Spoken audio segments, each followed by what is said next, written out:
जय श्री कृष्णा। राधे राधे। आइए सुनते हैं श्री सत्यनारायण व्रत कथा।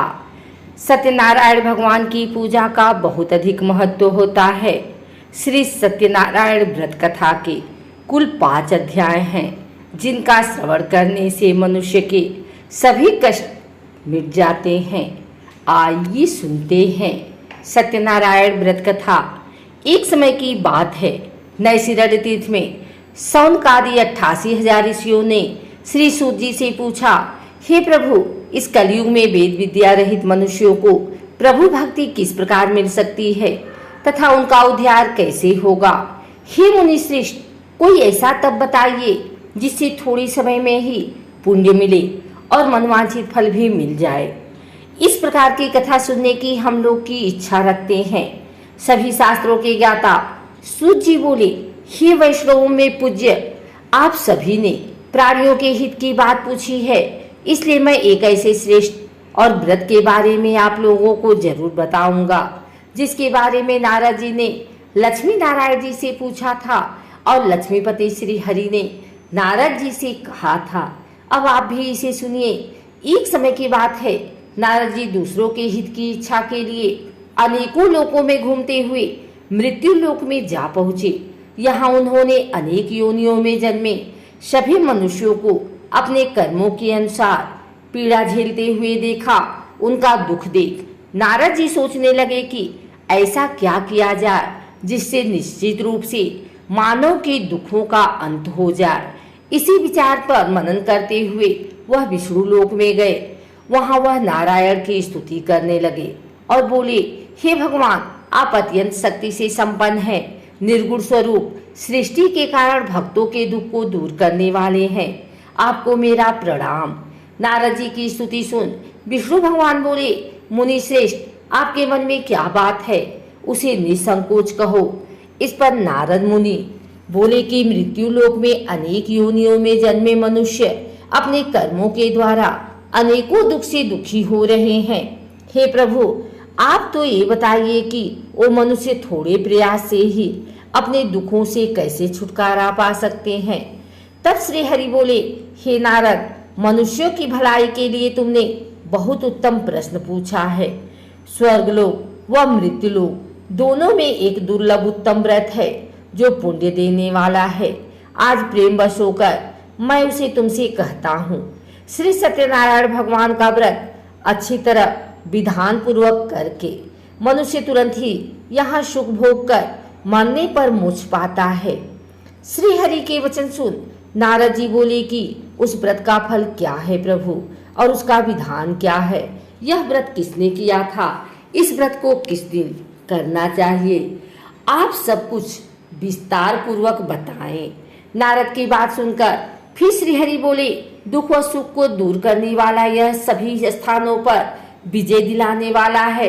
मानव को भक्ति व श्रद्धा के साथ शाम को श्री सत्यनारायण की पूजा धर्मपरायण होकर ब्राह्मणों व बंधुओं के साथ करने, साथ ही यथाशक्ति अनुसार भक्ति भाव से भगवान का भोग लगाएं, आरती गाएं और ब्राह्मणों सहित बंधु बांधवों को भी भोजन कराएं। उसके बाद स्वयं भोजन करें। कीर्तन भजन के साथ भगवान की भक्ति में लीन हो जाएं। इस तरह से सत्यनारायण भगवान का यह व्रत करने पर मनुष्य की सारी इच्छाएं निश्चित रूप से पूरी होती हैं। इस कलिकाल अर्थात कलयुग में मृत्यु लोक में मोक्ष का यही एक सरल उपाय बताया गया है। आइए सुनते हैं श्री सत्यनारायण भगवान व्रत कथा का दूसरा अध्याय। सूत जी बोले, हे ऋषियों, जिसने पहले समय में इस व्रत को किया था उसका इतिहास कहता हूँ, ध्यान से सुनो। सुंदर काशीपुरी नगरी में एक अत्यंत निर्धन ब्राह्मण रहता था। भूख प्यास से परेशान हो वह धरती पर घूमता रहता था। ब्राह्मणों से प्रेम करने वाले भगवान ने एक दिन ब्राह्मण का वेश धारण कर उसके पास जाकर पूछा, हे विप्र, नित्य दुखी होकर तुम पृथ्वी पर क्यों घूमते हो? दिन ब्राह्मण बोला, मैं निर्धन ब्राह्मण हूँ, भिक्षा के लिए धरती पर घूमता हूँ। यदि आपका इस उपाय का कोई हल जानते हो तो बताइए। वृद्ध ब्राह्मण रूपी भगवान ने कहा कि सत्यनारायण भगवान मनोवांछित फल देने वाले हैं, इसलिए तुम उनका पूजन करो। इसे करने से मनुष्य सब दुखों से मुक्त हो जाता है। वृद्ध ब्राह्मण बनकर आए सत्यनारायण भगवान उस निर्धन ब्राह्मण को व्रत का सारा विधान बताकर अंतर ध्यान हो गए। अगले दिन सुबह उठने के साथ ही उस बूढ़े ब्राह्मण ने मन में संकल्प लिया कि सत्यनारायण का व्रत करूंगा, और फिर अपने नित्य कर्मों से फ्री होकर वह भिक्षा के लिए चल पड़ा। उस दिन उसे भिक्षा में बहुत सा धन प्राप्त हुआ। उसी धन से उसने परिवार के साथ भगवान सत्यनारायण की पूजा की, व्रत रखा। इस व्रत के करने के कुछ दिन बाद उसके सभी दुख और कष्ट दूर होने लगे और देखते ही देखते एक दिन वह संपन्न और अनेकों संपत्तियों का मालिक बन गया। तब हर महीने की पूर्णिमा के दिन वह ब्राह्मण सत्यनारायण की पूजा करने लगा। इस प्रकार सत्यनारायण भगवान के व्रत को करके वह श्रेष्ठ ब्राह्मण सभी पापों और गरीबी से मुक्त हो गया और उसने एक दुर्लभ मोक्ष पद को प्राप्त किया। इस तरह से सत्यनारायण भगवान के व्रत को जो मनुष्य करेगा वह सभी प्रकार के पापों से छूटकर मोक्ष को प्राप्त होगा। जो मनुष्य इस व्रत को करेगा वह भी सभी दुखों से मुक्त हो जाएगा। सूत जी बोले कि इस तरह से नारद जी से नारायण जी का कहा हुआ श्री सत्यनारायण व्रत को मैंने तुमसे कहा। हे विप्रो, मैं अब और क्या कहूँ। ऋषि बोले, हे मुनिवर, संसार में उस विप्र से सुनकर और किस किसने इस व्रत को किया, हम सब इस बात को सुनना चाहते हैं। इसके लिए हमारे मन में श्रद्धा का भाव है। सूत जी बोले, हे मुनियों, जिसने इस व्रत को किया है वह सब सुनो। एक समय वही विप्र धन व ऐश्वर्य के अनुसार अपने बंधु बांधवों के साथ इस व्रत को करने को तैयार हुआ। उसी समय एक लकड़ी बेचने वाला बूढ़ा आदमी आया और लकड़ियां बाहर रखकर अंदर ब्राह्मण के घर में गया। प्यास से दुखी वह लकड़हारा उनको व्रत करते देख विप्र को नमस्कार कर पूछने लगा कि आप यह क्या कर रहे हैं तथा इसे करने से आपको क्या फल मिलेगा, कृपा करके मुझे भी बताएं। ब्राह्मण ने कहा कि सब मनोकामनाओं को पूरा करने वाला यह सत्यनारायण भगवान का व्रत है। इनकी कृपा से ही मेरे घर में धन धान्य आदि की वृद्धि हुई है। विप्र से सत्यनारायण व्रत के बारे में जानकर लकड़हारा बहुत प्रसन्न हुआ। चरणामृत लेकर वह प्रसाद खाने के बाद अपने घर गया। लकड़हारे ने अपने मन में संकल्प किया कि आज लकड़ी बेचने से जो धन मिलेगा उसी से श्री सत्यनारायण भगवान का उत्तम व्रत करूंगा। मन में इस विचार को ले बूढ़ा आदमी सिर पर लकड़ियां रख उस नगर में बेचने गया, जहां उसे अपनी लकड़ियों का दाम पहले से 4 गुना अधिक मिला। बूढ़ा प्रसन्नता के साथ पैसे लेकर सत्यनारायण भगवान की मूर्ति और व्रत की अन्य सामग्रियां लेकर अपने घर गया। वहां उसने अपने परिवारजनों को बुलाकर विधि विधान से सत्यनारायण भगवान का पूजन और व्रत किया। इस व्रत के प्रभाव से वह बूढ़ा लकड़हारा धन पुत्र आदि से युक्त होकर संसार के समस्त सुख भोग अंत काल में वैकुंठ धाम चला गया। श्री सत्यनारायण भगवान की जय। आइए सुनते हैं श्री सत्यनारायण भगवान की व्रत कथा का 3रा अध्याय। सूत जी बोले, हे श्रेष्ठ मुनियों, अब आगे की कथा कहता हूँ। पहले समय में उल्का मुख नाम का एक बुद्धिमान राजा था। वह सत्यवक्ता और जितेंद्रिय था। प्रतिदिन देवस्थानों पर जाता और निर्धनों को धन देकर उनके कष्ट दूर करता था। उसकी पत्नी कमल के समान मुख वाली तथा सती साध्वी थी। भद्रशिला नदी के तट पर उन दोनों ने श्री सत्यनारायण भगवान का व्रत किया। उसी समय साधु नाम का एक वैश्य आया। उसके पास व्यापार करने के लिए बहुत सा धन भी था। राजा को व्रत करते देखकर वह विनय के साथ पूछने लगा, हे राजन, भक्ति भाव से पूर्ण होकर आप यह क्या कर रहे हैं? मैं सुनने की इच्छा रखता हूँ, तो आप कृपा करके मुझे बताएं। राजा बोले, मैं अपने बंधु बांधवों के साथ पुत्र आदि की प्राप्ति के लिए श्री सत्यनारायण भगवान का व्रत व पूजन कर रहा हूँ। राजा के वचन सुन साधु आदर से बोला, हे राजन, मुझे इस व्रत का सारा विधान कहिए। मैं भी इस व्रत को करूंगा। मेरी भी संतान नहीं है और इस व्रत को करने से निश्चित रूप से मुझे संतान की प्राप्ति होगी। राजा से व्रत का सारा विधान सुन व्यापार से निवृत्त हो वह अपने घर गया। साधु ने अपनी पत्नी को संतान देने वाले इस व्रत का वर्णन कर सुनाया और कहा कि जब मेरी संतान होगी तब मैं इस व्रत को करूंगा। साधु ने इस तरह के वचन अपनी पत्नी लीलावती से कहे। एक दिन लीलावती पति के साथ आनंदित हो संसारिक धर्म में प्रवृत्त होकर सत्यनारायण भगवान की कृपा से गर्भवती हो गई। 10वें महीने में उसके गर्भ से एक सुंदर कन्या ने जन्म लिया। माता पिता ने अपनी कन्या का नाम कलावती रखा। एक दिन कलावती की माँ लीलावती ने अपने पति को याद दिलाया कि आपने सत्यनारायण भगवान के जिस व्रत को करने का संकल्प किया था उसे करने का समय आ गया है, आप इस व्रत को करिए। साधु बोला कि हे प्रिय, इस व्रत को मैं उसके विवाह पर करूंगा। इस प्रकार अपनी पत्नी को आश्वासन देकर वह नगर को चला गया। साधु ने एक बार नगर में अपनी कन्या को सखियों के साथ देखा तो उसे लगा कि उसकी कन्या अब विवाह योग्य हो गई है और उसने कन्या के योग्य वर ढूंढना शुरू कर दिया। एक दिन साधु की बात को ध्यान में रखते हुए एक नगर में पहुंचा और वहां देखभाल कर रही लड़की के सुयोग्य वाणी पुत्र को ले आया। सुयोग्य लड़के को देख साधु ने बंधु बांधवों को बुलाकर अपने पुत्री का विवाह कर दिया। लेकिन दुर्भाग्य की बात ये थी कि साधु ने अभी भी श्री सत्यनारायण भगवान का व्रत नहीं किया। इस पर श्री भगवान क्रोधित हो गए और श्राप दिया। अपने कार्य में कुशल साधु बनिया जमाई को लेकर समुद्र के पास स्थित होकर रत्नासारपुर नगर में गया। वहां जाकर दामाद ससुर दोनों मिलकर चंद्रकेतु राजा के नगर में व्यापार करने लगे। एक दिन भगवान सत्यनारायण की माया से एक चोर राजा का धन चुरा कर भाग रहा था। उसने राजा के सिपाहियों को अपना पीछा करते देख चुराया हुआ धन वहां रख दिया जहां साधु अपने जमाई के साथ ठहरा हुआ था।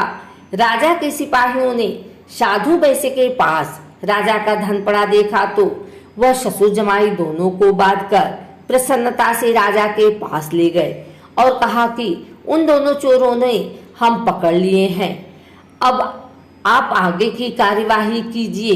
राजा की आज्ञा से उन दोनों को कठिन कारावास में डाल दिया गया और उनका सारा धन भी उनसे छीन लिया गया। श्री सत्यनारायण भगवान से श्राप से साधु की पत्नी भी बहुत दुखी हुई। घर में जो धन रखा था उसे चोर चुरा ले गए। शारीरिक तथा मानसिक पीड़ा वह भूख प्यास से अति दुखी हो अन्न की चिंता में कलावती के ब्राह्मण के घर गई। वहां उसने श्री सत्यनारायण भगवान का व्रत होते देखा, फिर कथा भी सुनी। वह प्रसाद ग्रहण कर रात को घर वापिस आई। माता के कलावती से पूछा कि हे पुत्री, अब तुम कहाँ थी, तेरे मन में क्या है? कलावती ने अपनी माता से कहा, हे माता, मैंने एक ब्राह्मण के घर में श्री सत्यनारायण भगवान का व्रत देखा है। कन्या के वचन सुन लीलावती भगवान के पूजन की तैयारी करने लगी। लीलावती ने परिवार व बंधुओं सहित सत्यनारायण भगवान का पूजन किया और उनसे वर मांगा कि मेरे पति तथा जमाई शीघ्र घर आ जाएं। साथ ही यह भी प्रार्थना की कि हम सबका अपराध क्षमा करें। श्री सत्यनारायण भगवान इस व्रत से संतुष्ट हो गए और राजा चंद्रकेतु को सपने में दर्शन दे कहा कि हे राजन, तुम उन दोनों वैश्यों को छोड़ दो और तुमने उनका जो धन लिया है उसे वापिस कर दो। अगर ऐसा नहीं किया तो मैं तुम्हारा धन, राज्य व संतान सभी को नष्ट कर दूंगा। राजा को यह सब कहकर वह अंतर ध्यान हो गए। प्रातःकाल सभा में राजा ने अपना सपना सुनाया, फिर बोले कि उन दोनों को कैद से मुक्त कर सभा में लाओ। दोनों ने आते ही राजा को प्रणाम किया। राजा बोला, महानुभावों, भाग्यवश ऐसा कठिन दुख तुम्हें प्राप्त हुआ है, लेकिन अब तुम्हें कोई भय नहीं है। ऐसा कर राजा ने उन दोनों को नए वस्त्राभूषण भी पहनाए और जितना धन उनका लिया था उसे दूना धन वापिस कर दिया। दोनों वैश्य अपने घर को चल दिए। श्री सत्यनारायण भगवान की जय। आइए सुनते हैं सत्यनारायण भगवान व्रत कथा का चौथा अध्याय। सूत जी बोले, वैश्य ने मंगलाचार कर अपनी यात्रा आरंभ की और अपने नगर की ओर चल दिए। उनके थोड़ी दूर जाने पर एक दंडी बेशधारी श्री सत्यनारायण ने उनसे पूछा, हे साधु, तेरी नाव में क्या है? अभिवारी बड़ी खस्ता हुआ बोला, हे दंडी, आप क्यों पूछते हो? क्या धन लेने की इच्छा है? मेरी नाव में तो बेल व पत्ते भरे हुए हैं। वैश्य के कठोर वचन सुन भगवान बोले, तुम्हारा वचन सत्य हो।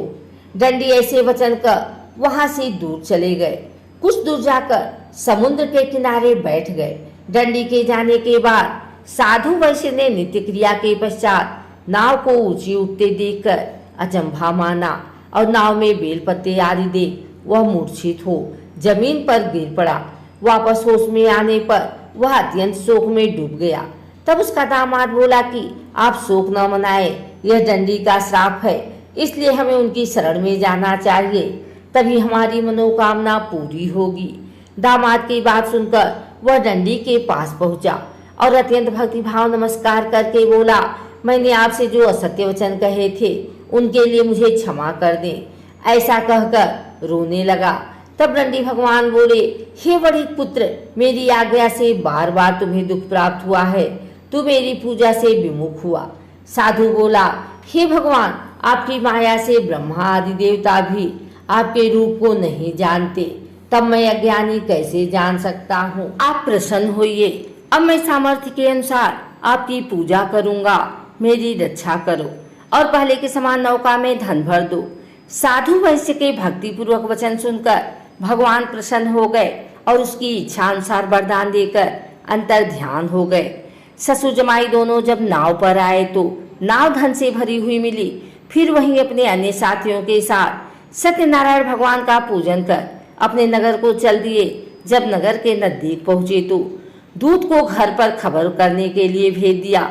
दूत साधु की पत्नी को प्रणाम कर कहता है कि मालिक अपने दामाद सहित नगर के निकट आ गए हैं। दूत की बात सुन साधु की पत्नी लीलावती ने बड़े हर्ष के साथ सत्यनारायण भगवान का पूजन कर अपनी पुत्री कलावती से कहा कि मैं अपने पति के दर्शन को जाती हूँ, तू कार्य पूर्ण कर शीघ्र आ जाना। माँ की ऐसी वचन सुन कलावती जल्दी में प्रसाद छोड़ अपने पति के पास चली गई।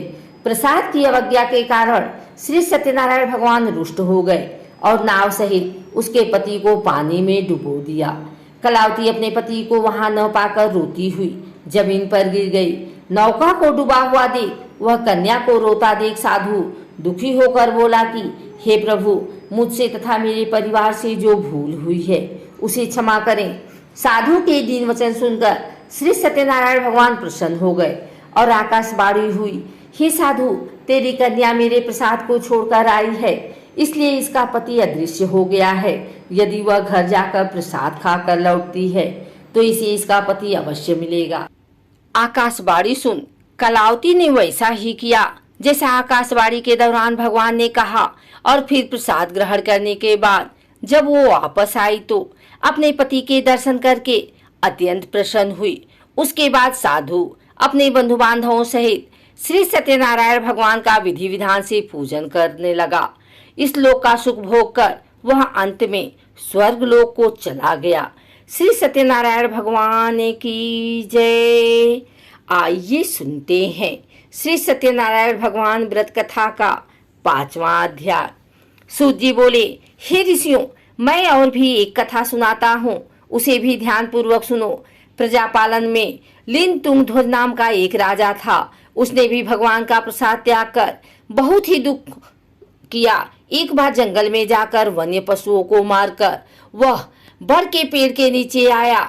वहां उसने ग्वालों की भक्ति भाव से अपने बंधुओं सहित सत्यनारायण भगवान का पूजन करते देखा। अभिमानवश राजा ने उन्हें देखकर भी पूजा स्थान में नहीं गया और ना ही उसने भगवान को प्रणाम किया। ग्वालों ने राजा को प्रसाद दिया, लेकिन उसने वह प्रसाद नहीं खाया और प्रसाद को वहीं छोड़ वह अपने नगर को चला गया। जब वह नगर में पहुंचा तो वहां सब कुछ तहस नहस हुआ पाया तो वह शीघ्र ही समझ गया कि यह सब भगवान के अनादर का ही परिणाम है। वह दोबारा ग्वालों के पास पहुंचा और विधि पूर्वक पूजा करके प्रसाद खाया तो श्री सत्यनारायण भगवान की कृपा से सब कुछ पहले जैसा हो गया। दीर्घ काल तक सुख भोगने के बाद मरणोपरांत उसे स्वर्गलोक की प्राप्ति हुई। जो मनुष्य परम दुर्लभ इस व्रत को करेगा तो भगवान श्री सत्यनारायण की अनुकंपा से उसे धन धान्य की प्राप्ति होगी। निर्धन धनी हो जाता है और भय मुक्त हो जाकर जीवन जीता है। संतानहीन मनुष्य को संतान सुख मिलता है और सारे मनोरथ पूर्ण होने पर मानव अंतकाल में बैकुंठ धाम को जाता है। तब सूत जी बोले, जिन्होंने पहले इस व्रत को किया है अब उनके दूसरे जन्म की कथा कहता हूँ। वृद्ध सतानंद ब्राह्मण ने सुदामा का जन्म लेकर मोक्ष की प्राप्ति की। लकड़हारे ने अगले जन्म में निषाद बनकर मोक्ष प्राप्त किया। उल्का मुख नाम का राजा दशरथ होकर बैकुंठ को गए। साधु नाम के वैश्य ने मोर ध्वज बनकर अपने पुत्र को आरे से चीरकर मोक्ष पाया। महाराज तुंगध्वज ने स्वयंभू होकर भगवान में भक्ति युक्त होकर कर्म कर मोक्ष पाया। कथा सुनने के बाद सभी ने श्री हरि का झुककर प्रणाम किया। श्री सत्यनारायण भगवान की जय।